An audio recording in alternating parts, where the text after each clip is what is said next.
ओम शनि देवाय नमः।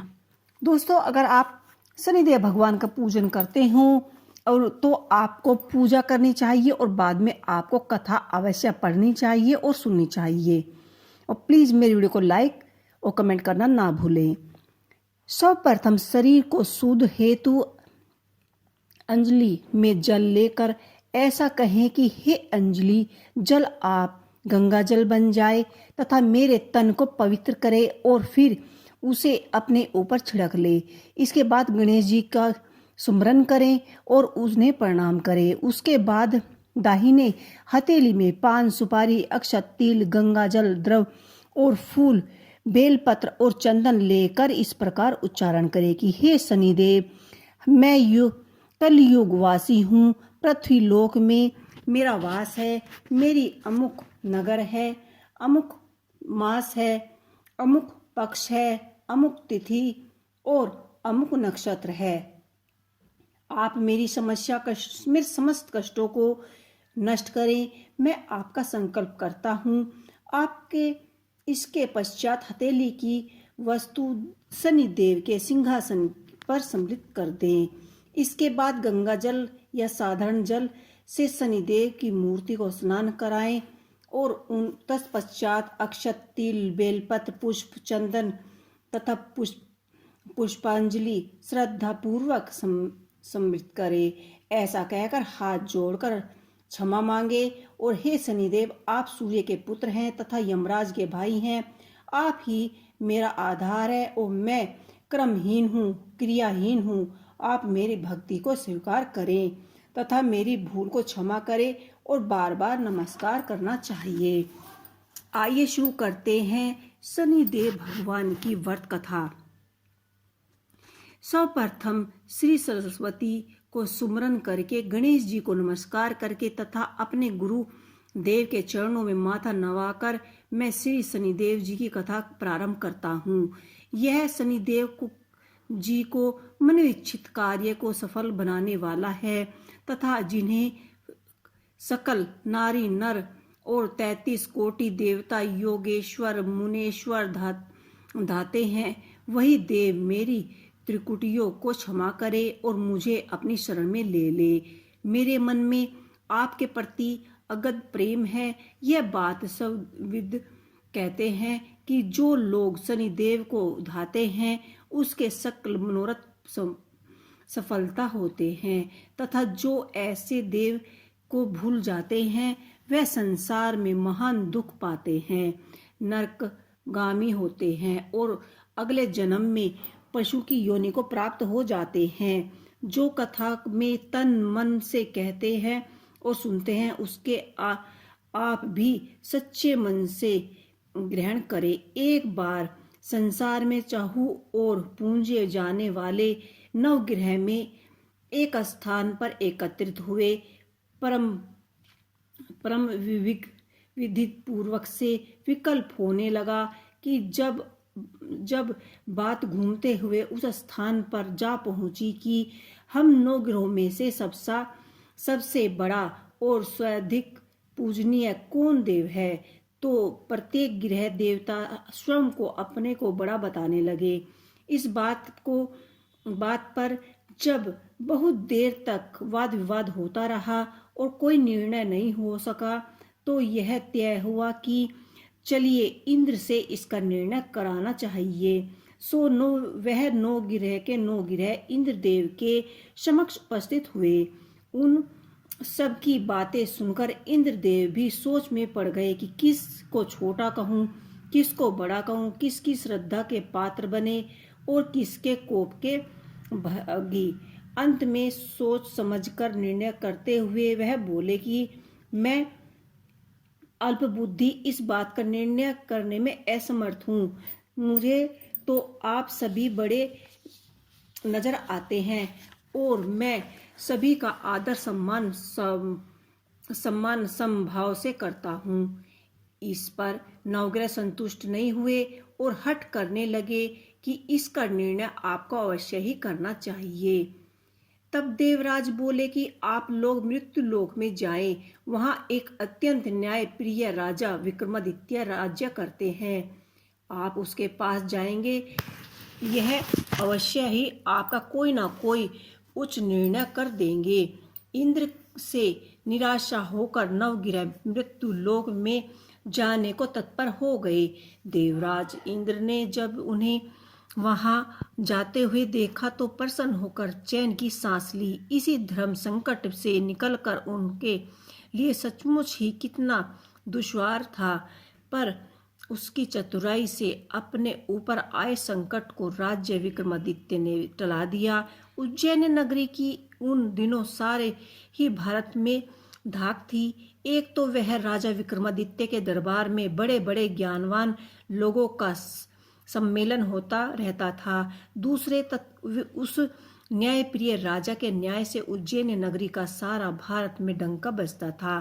स्वर्ग में जब नवग्रहों का निर्णय न हो पाया तो वह अपने अपने विमानों पर आरूढ़ हो मृत्युलोक में जा पहुंचे।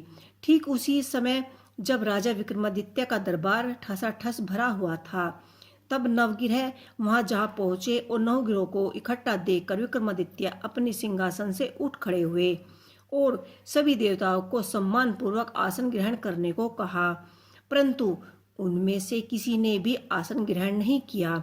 विक्रमादित्य ने जब प्रसन्नवाचक दृष्टि से उनकी ओर देखा तो बृहस्पति देव ने आगे बढ़कर जोरदार आवाज में कहा कि हे राजन, हम यहाँ पर तब तक आसन ग्रहण नहीं करेंगे जब तक आप हमारा निर्णय नहीं करोगे कि हम में से सबसे बड़ा कौन है। अपने ऊपर आए इस धर्म संकट को देखकर पल भर में वह भी घबरा गए, परंतु शीघ्र ही उसने स्वयं को संभाल लिया। उसने अपने मान में एक युक्ति सोची। दरबार में छोटे छोटे आसनों को एक पंक्ति प्रवेश द्वारा तक चली गई थी। राजा ने उन लोगों से कहा कि आप यहाँ पर आसन ग्रहण कीजिए और मैं सोचकर अभी निर्णय लेता हूँ। यह कहकर राजा अपने सिंहासन पर बैठ गए। सिंहासन के निकट जो आसन पड़ा था उस पर भागकर बृहस्पति जी बैठे, अगले आसन पर सूर्यदेव जी बैठे, सूर्य के निकट चंद्रमा और इसकी क्रम से बुध, मंगल, राहु, केतु इत्यादि ने भी अपना अपना आसन ग्रहण कर लिया। पंक्ति में 8वें थे भागवत, किंतु उन्हें भी संतोष था कि उनके बाद शनिश्चर बैठेंगे, किंतु आसन प्रवेश द्वार के समीप होने के कारण, सब से अंत में होने के कारण शनिदेव उस पर नहीं बैठे। राजा विक्रमादित्य ने सोचा कि जो ग्रह उस अंतिम आसन पर बैठेगा वही उसको विनय और दयावान शील के आधार पर बड़ा कह देंगे, पर वहां तो बात ही दूसरी हो गई। शनिदेव अति क्रोधित और विकट स्वभाव के देवता है। जब वह नहीं बैठे तो 8वें ग्रह खिलखिलाकर हंसने लगे। अपना इस प्रकार से अपमान होता देखकर शनिदेव की आंखें क्रोध से लाल हो गई और भौकटी तन गई। क्रोध से कांपते हुए बोले कि हे राजन, मुझसे वैर लेकर तुमने अच्छा नहीं किया। क्या समझकर तुमने मुझे इस प्रकार से अपमानित करना चाहा, और क्यों मुझे तले तले बैठाना चाहते हो। चांद ग्रह का प्रभाव 2.25 दिन रहता है और सूर्य, शुक्र और बुध का प्रभाव केवल आधा मास, सोम और मंगल 2 मास और गुरु 13 मास, राहु और केतु 18 मास, जबकि मैं 7.5 वर्ष तक रहता हूँ। इसलिए हे राजा, अब तूने अच्छा नहीं किया, तुम सावधान हो जाओ। तूने जो अपमान किया है इसका दंड तुम्हें अवश्य ही भोगना होगा। राजा के कुछ दिन तो आराम से व्यतीत हुए, लेकिन शीघ्र ही शनिदेव का कोप दृष्टि फिर से राजा के 7.5 आ गई। उन्होंने कुछ दिनों एक व्यापारी कुछ घोड़ों को बेचने के लिए उज्जैन नगरी आए। सुंदर सुंदर घोड़ों को देखकर राजा का जी ललचा गया। राजा ने उन्हें खरीदने का आदेश दिया। घोड़ों में एक घोड़ा भंवर नाम का था। राजा उस पर चढ़कर देखने लगे। कुछ देर तक तो घोड़ा राजा को लेकर वहीं घूमता रहा, लेकिन फिर सहस भाग खड़ा हुआ। राजा को बड़ा अचंबा हुआ। घोड़ा एक भयानक जंगल में जाकर राजा को पटक दिया और अंतर्धान हो गया। राजा अकेला उस वीरान जंगल में भटकने लगा। स्वयं के समय जब उसे प्यास लगी तो वह बहुत ही सताने लगा और वह जोर जोर से चीखने लगा। उधर एक पगड़ी से एक ग्वाला अपने गांव को लेकर जा रहा था।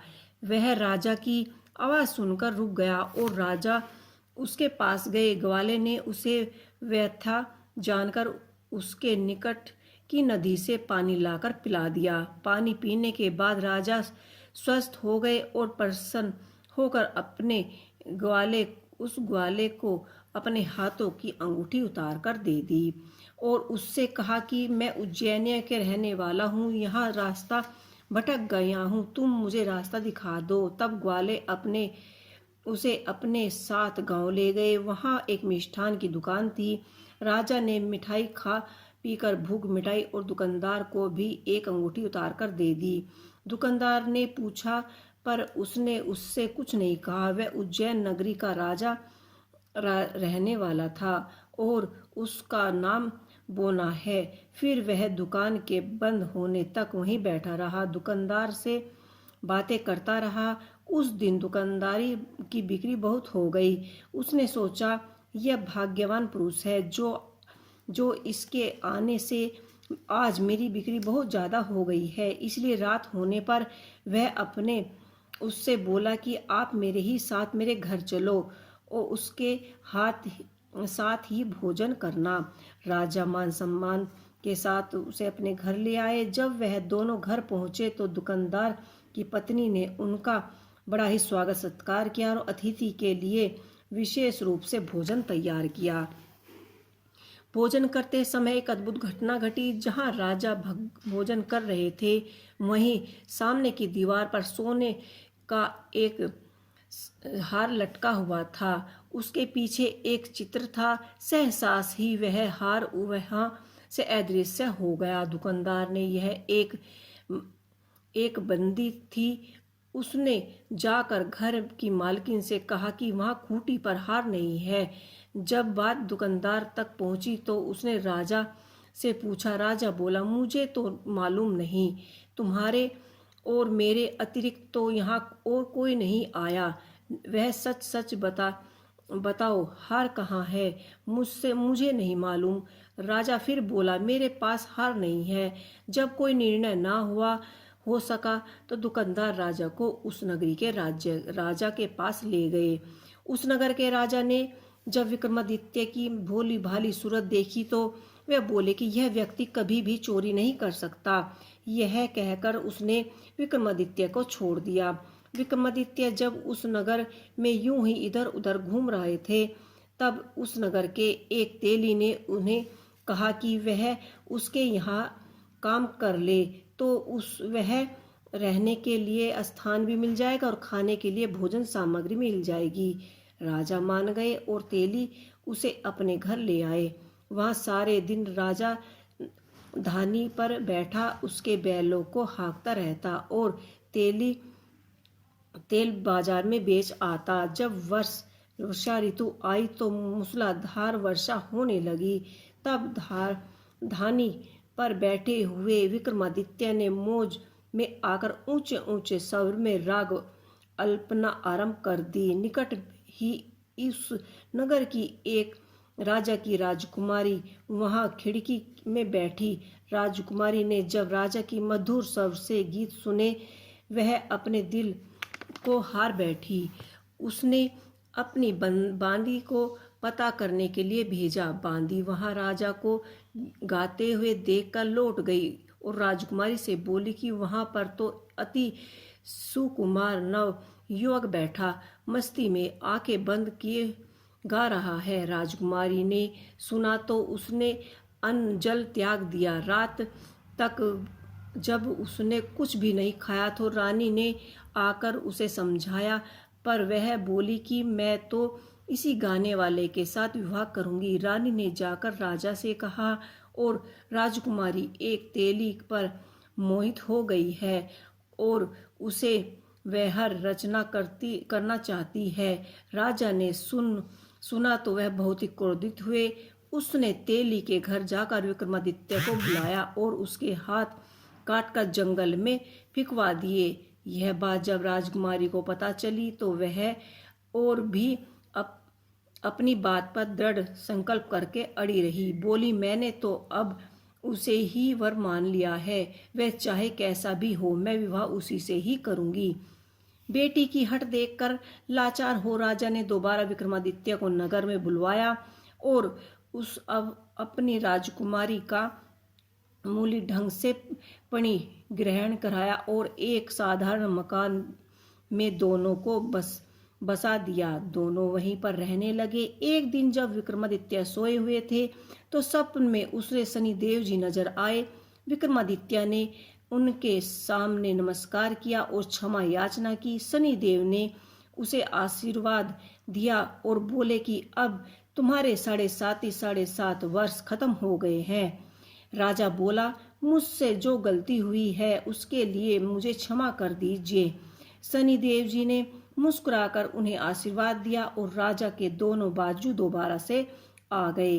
राजा ने अपनी पत्नी राजकुमारी को रात को जगाया। वह रात को ही उसके गले में अपनी बाहें डालकर सो गई। सुबह राजकुमारी की आंखें खुली तो उसने अपनी गर्दन में बाहें पड़ी हुई देखी। वह चौंक उठी, लेकिन शीघ्र ही वह विक्रमादित्य को जगाकर उसको सब बातों को बताने लगी। जब वहां के राजा को यह बात का पता चला, वह भागा भागा वहां आया और उस अपंग को फिर से स्वस्थ देखकर चकित रह गया। उसने भी विक्रमादित्य से यही कहा कि यह सब शनिदेव की ही कृपा का फल है। विक्रमादित्य ने अपना वास्तविक परिचय भी उस राजा को दिया और सारी किस्सा विस्तार पूर्वक सुनाते ही राजा विक्रमादित्य के चरणों में गिर गया, क्षमा याचना करने लगा। वह बस यह खबर शीघ्र ही सारे गांव में फैला दी गई। दुकानदार को जब यह खबर मिली तो वह भागा भागा आया और विक्रमादित्य के पैरों में लेट गया। विक्रमादित्य ने उसे उठाकर आसन पर बैठाया और कहा, तुम घर जाकर उसी खूंटी पर देखना, हार वहीं टंगा होगा। और सच ही दुकानदार ने जब देखा तो हार खूंटी पर ही टंगा मिला। फिर से विक्रमादित्य ने कहा कि हे राजा से विदा मांगी। तब वहां के राजा ने हाथी घोड़े इत्यादि नौकर चाकर के साथ लश्कर समेत विक्रमादित्य को विदा किया। राजा विक्रमादित्य जब राजकुमारी को लेकर अपने नगर उज्जैन में लश्कर समेत पहुंचे तो सारे नगर में उत्साह छा गया। अपने राजमहल में प्रवेश करने से पूर्व विक्रमादित्य ने 9 ग्रहों में की पूजा और शनिदेव को सर्वोच्च स्थान देने का निर्णय किया। साथ ही अपने नगर भर में ढिंढोरा पिटवा दिया कि शनिदेव मनोवांछित फल देने वाले हैं और 9 ग्रहों में सर्वोच्चम स्थान प्राप्त करने वाले हैं। इसी प्रकार शनिदेव को मानकर विक्रमादित्य ने अपने राज्य यश कीर्ति को प्राप्त किया। बोलिए शनिदेव की जय, बोलिए 9 ग्रहों की जय। तो आपको ये शनिदेव की कहानी कैसी लगी मुझे कमेंट बॉक्स में लिख के अवश्य ही बताइएगा। और इसी के साथ ओम शनि शनिश्चराय नमः।